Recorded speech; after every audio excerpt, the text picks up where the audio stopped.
네, 안녕하세요. 여러분들 이제 마지막 시간인데 오늘은 기업가 정신을 좀 이야기해 보려고 해요. 근데 기업가 정신의 가장 중요한 부분들은 경험이에요, 경험. 사실 기업가들은 경험하는 것들 두려워하지 않는다는 공통점이 있습니다.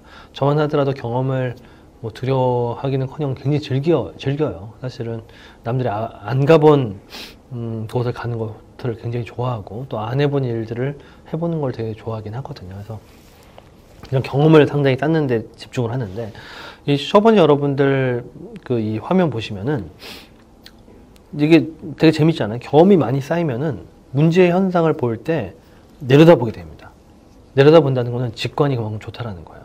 문제가 무엇인지, 현상이 무엇인지를 한 번에 직시할 수 있는 인사이트가 생겨요. 근데 경험이 작잖아요. 문제 현상이 위로 올려다보는 겁니다. 이 문제 현상이 도대체 얼마나 큰 건지 수박 걸딸기식으로 겉만 보고 추정하게 되는, 상당히 위험하죠. 그래서 이 창업가들 같은 경우는 끊임없이 경험하는 것이 되게 중요해요. 그리고 경청을 또 많이 하는 것도 간접 경험이 도움이 많이 됩니다. 그러니까 보통 말을 막 먼저 하려고 하는 창업가들 되게 많잖아요. 근데 저 같은 경우도 사실 많이 듣는 편이에요. 경청을 하면서 간접적인 경험도 키워나가야 된다. 이게 점점 내공이 커지는 겁니다. 그러니까 경험 이꼴 내공이라고 볼 수 있어요. 그러니까 젊은 창업자들은 경험이 부족하니까 더 들어야 되겠죠. 경청을 하는 습관이 필요하죠. 제가 경험이 너무 중요해서 이제 경험 이야기를 먼저 시작을 했는데, 154페이지 보면은 기업가 정신에 이제 빼놓을 수 없는 부분이 있어요. 그걸 제가 좀 약간 재밌게 표현을 했거든요. 154페이지 보시면은 연애 못한 놈이 사업도 못한다고 써 있어요. 이게 왜 그런지 이제 5가지를 설명을 해드릴게요. 망하는 스타트업의 공통점을 제가 연애랑 좀 비교를 해봤는데, 첫 번째가 특별한 매력이 없어서. 특별한 매력이 없다라는 것은 나만의 핵심 역량, 경쟁 우위가 보이지 않는 기업들이에요. 누구나 하는 것들. 그러니까 실질적으로 페인킬러를 만들 때 반드시 나만의 핵심 역량이 있어야 됩니다. 두 번째는 배려가 없어서. 그러니까 이제 스타트업들 같은 경우에 내부적인 어떤 관리가 되게 중요해요. 팀 동료들, 공동 창업자들, 실제 상대방에 대한 어떤 배려가 부족한 경우가 많은데, 그 배려는 고객들에 대해서도 있습니다. 이 고객에 대해서, 고객을 내 솔루션에 자꾸 맞춰 쓰게 하려고 하면 안 돼요. 그러니까 고객의 시각에 맞춰서 고객을 배려하듯이 솔루션을 개발하는 데 필요하다는 거죠. 세 번째는 집착해서. 연애도 사실 집착해서 깨지잖아요. 근데 이 집착이라는 것은 내 기술에 대한 집착도 있습니다. 내 기술에 너무 집착한 나머지 트렌드가 지나갔음에도 불구하고 그 시장을 계속 두드리는 경우가 있어요. 결국 망하거든요. 이 집착에 대한 마음을 버려야 되고요. 네 번째가 만의 연인이 되려고 해서. 연애도 사실 한 사람 만났는데 여러 사람들을 이렇게 만나려고 하면 안 되잖아요. 그러니까 이게 사업도 똑같아요. 내가 딱 원하는 시장에 초반에 몰입이 상당히 중요합니다. 회사가 어느 정도 규모가 커진 다음에는 조직이 그 일을 해주니까 상관이 없죠. 근데 초반엔 창업자 이거 조직이에요. 창업자가 완전히 몰입을 해야 되는데 그 몰입도가 떨어진다는 거죠. 5번째는 너무 서둘러서. 이 스타트업 아무리 MVP고 린 스타트업이라 하지만은 너무 서두르는 마음이 사실 실패를 할 수가 있어요. 너무 서두르는 마음은 좀 더 제가 어떻게 할 수 있냐면은 너무 많은 투자를 받는 거예요. 또는 투자를 받은 돈으로 뭔가 초기에 성과를 내고 너무 무리하게 돈을 또 쓰는 겁니다. 또 성과를 내라고 직원들 닥달하는 경우도 있고요. 그래서 이런 성급한 마음보다는 빠르게 가되 마음은 성급하지 않고 냉철해야 됩니다. 냉철하고 또 무리한 속도 내기는 지양해야 된다는 거죠. 여러분, 이렇게 이 부분을 설명을 좀 드리고요. 제가 경험으로 오늘 강의를 시작했었는데, 이 경험, 인내, 그릇 키우기 너무 중요한 얘기입니다. 아까 그 경험이 그림 하나 보여드렸잖아요. 그 그림 보면은 이 경험이 재산이다 라는 말이 얼마나 가치 있는지를 설명을 드릴 수가 있어요. 그러니까 스티브 잡스 같은 경우에도 이 아이폰, 우리 인류의 스마트폰을 선물한 게 스티브 잡스잖아요. 근데 스티브 잡스는 스마트폰, 이 아이폰을 만들 때 시장조사에서 만든 게 아닙니다. 스티브 잡스의 경험적인 직관으로 만든 거예요. 30년 동안에 ICT 장비의 서양화에 거의 미쳐 있었던 스티브 잡스의 경험이, 그 직관이 이 스마트폰이라는 제품을 만들어서 인류에게 선물을 해준 것이란 말이에요. 그래서 이 스티브 잡스처럼 이런 위대한 직관을 갖기 위해서는 경험을 끊임없이 쌓아야 된다는 겁니다. 여러분들 이 그림을 꼭 잊지 마세요. 경험이 많은 사람들이 문제를 직시할 수 있다는 겁니다. 근데 여러분 168페이지 보시면은 경험을 쌓기 위해서 반드시 있어야 되는 게 인내예요. 인내를 하는 사람들이 경험을 많이 쌓을 수 있어요. 실제 참을인자 세 번이면 천하를 얻는다는 얘기가 있잖아요. 역사상 가장 인내를 잘한 사람이 이제 강희제라는 청나라 황제입니다. 강희제, 권룡제, 옹정제 이 3제가 청나라의 전성기를 이끈 황제들이에요. 근데 강희제의 통치를 보면은 거의 인내 연속입니다. 강희제가 권룡제, 옹정제한테 남긴 이야기 중에 가장 중요한 얘기가 이 얘기입니다. 참고 그리고 또 참으면은 천하를 얻는다. 이런 얘기가 실제 있어요. 그래서 실제 소수의 만주족이 다수의 한족을 다스릴 수 있었던 포인트, 인내를 통해서 그 마음을 얻었다는 것인데, 인내를 통해서 조직원의 마음을 얻고 인내를 통해서 경험을 더 쌓을 수 있다는 것입니다.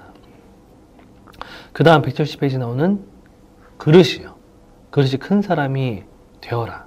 그러니까 우리 그릇이 크다라는 말로 리더의 자질을 이제 평가를 하죠. 보면은 이 소수리망 예를 제가 듭니다.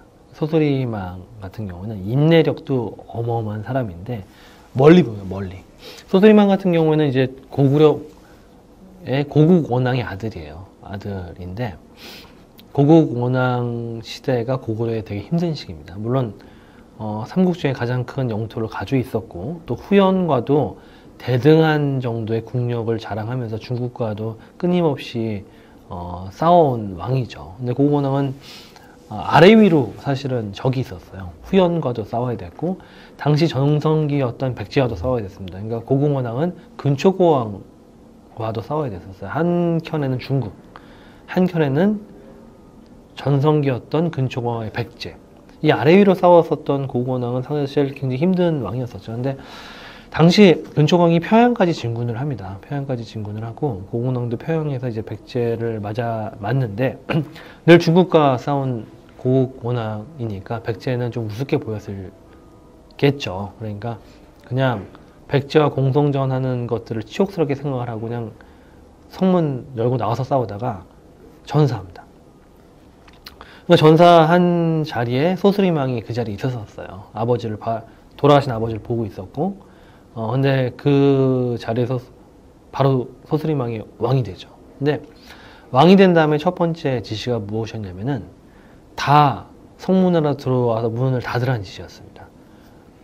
냉정하게 보더라도 그때 백제를 이런 공성전이 아니면 이길 수가 없는 전력차가 있었고 백제가 훨씬 더 전력 위에 있었기 때문에 바로 이제 성문으로 들어서 문을 잠가버립니다. 그러니까 이 소수리망을 자극하기 위해서 백제군들이 여러 가지 방법을 해요. 막 고국 원앙의 시신을 막 훼손하고 막 계속 자극을 합니다. 하지만 절대 나오지 않고 결국은 성 안에서 버텨서 백제군을 물러가게 합니다. 근데 실제 고구려 왕 정도 되면은 바로 복수를 할 만하잖아요. 눈앞에 아버지 돌아오셨는데. 근데 복수하지 않고 불교를 받아들이고 나라 시스템을 정비하면서 실제 국부를 축적합니다. 그래서 그 국부를 축적을 하면서 결국 소수리망의 손잡을 되는 광개토 대왕 때 전성기를 맞게 해요. 그리고 광개토 대왕도 소수리망의 유지를 받아들여서 먼저 중국부터 격파하죠. 그리고 광개토 대왕이 중국으로 격파하고 중국의 영토를 넓힌 다음에 장수왕 때 돼서야 백제를 공격합니다. 그래서 백제의 당시 계로왕을 이제 장수왕이 죽이거든요. 그러니까 사실 복수가 100년 후에 일어나요. 100년 후에. 소수리망의 그릇은 뭐냐면은 100년의 그릇인 겁니다. 100년을 바라보고 나라를 만드는 그 그릇. 그래서 이런 스타트업들도 누구는 100년도 바라보는데 적어도 10년, 20년을 바라보는 그릇이 필요하다라는 거예요. SK그룹의 최정희 회장도 그릇이 큰 사람으로 제가 책에서 소개를 하고 있으니까 한번 꼭 읽어보셔야 됩니다. 자, 창업의 산을 넘고 얘기가 나옵니다. 여기는 이제 창업을 여러분들 하고 나면은 위기 극복을 계속 하셔야 돼요. 이게 처음에 시작하는 것도 중요한데요. 시작하고 나서 여러분들 끊임없는 산을 계속 만나게 됩니다. 산을 만나면은 넘어야 되고요. 또 산을 만나면 또 넘어야 돼요. 이 산을 넘는, 저도 사실 제가 넘는 산만 하더라도 굉장히 많은 산을 넘었어요. 그리고 지금도 넘고 있어요. 앞으로 넘어야 되고요. 이 산을 넘는 것들은 실제, 그래서 제가 여러분들한테 산을 잘 넘기 위한 경험을 쌓아야 되고요. 산을 넘는데 힘들잖아요. 그 인내를 쌓아야 되고요. 그리고 산을 넘고 지치지 않기 위해서 멀리 보는 큰 그릇을 가져야 된다. 그런 얘기를 저희가 미리 설명을 드렸죠. 여기 또 CNT테크의 위기와 극복이 나와요. 175페이지 보면은 실제 제가 군대를 창업해놓고 군대 가거든요. 군대를 간 상태에서 회사가 위기에 빠져요. 그래서 제가 주말마다 나와서 당시 대표번호 콜센터의 생산성 문제를 제 몸소 경험하면서 해결하는 게 나옵니다. 물론 그때 굉장히 힘들었었죠. 근데 이때 해결한 핵심은 경험이었어요. 소프트웨어 개발을 해서 해결하긴 했지만 그 소프트웨어를 개발하는 문제 정의는 제가 전화를 받으면서 했었던 경험치였어요. 그래서 실제 그렇게 또 극복을 합니다. 그 다음에도 또 문제는 생겨요. 그 다음에 또 어떤 문제가 생기냐면은 제가 뭐 전역을 하고 한참 시장 개척을 해가지고 회사가 잘 되기 시작하니까 갑자기 대기업이 들어와요. 대기업.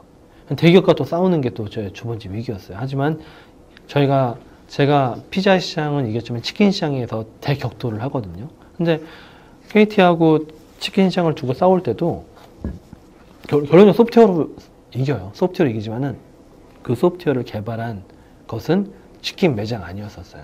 치킨 매장을 하면서 치킨 매장에 필요한 대표번호나 홈페이지 주문 서비스와 포스 서비스를 매장 안에서 그들 문제를 직접 경험하면서 해결하는 소프트웨어를 개발해냅니다. 역시 경험과 인내가 이 두 번째 산을 넘게 해준 거죠. 세 번째 같은 경우에도 저희가 너무 생산성에 치우치다 보니까 CS 서비스에 문제가 생겼을 때가 있어요. 이 문제는 2014년의 문제였습니다. 근데 이 문제 같은 경우에도 그래서 제가 회사가 성장한 이후에도 늘 CS의 맨 마지막 콜을 제가 받는 프로세스를 당시도 운영을 하고 있었었고 2014년에 실제 극단적으로 강력한 고객 컴플레인트의 생일날 밤에 받게 돼요. 밤에. 그러면서 이제 뭐 새벽 1시 넘어까지 고생을 하지만은 결국은 그 이후에 이걸 극복하는 프로세스를 다시 만들어냅니다. 그래서 현재 이런 이 CS 처리에 대해서도 지금 챗봇까지 발전을 했지만은 그때 방향성을 많이 잡게 되죠. 그러니까 이런 문제가 생기면은 좌절한다기보다는 그 문제를 다시 정의하고 실제적 문제의 핵심을 직시해서 이거를 계속적으로 풀어 나가야 하는 게 창업가의 길이라는 겁니다. 맨 마지막에 여러분 에필로그가 있어요. 에필로그에 보면은 이스라엘 얘기가 나옵니다. 이스라엘에서는 똑똑한 아이들이 취직을 하면은 너 무슨 일이야? 라고 얘기를 합니다. 무슨 일이야? 똑똑한 사람은 창업을 해야 된다고 생각을 해요.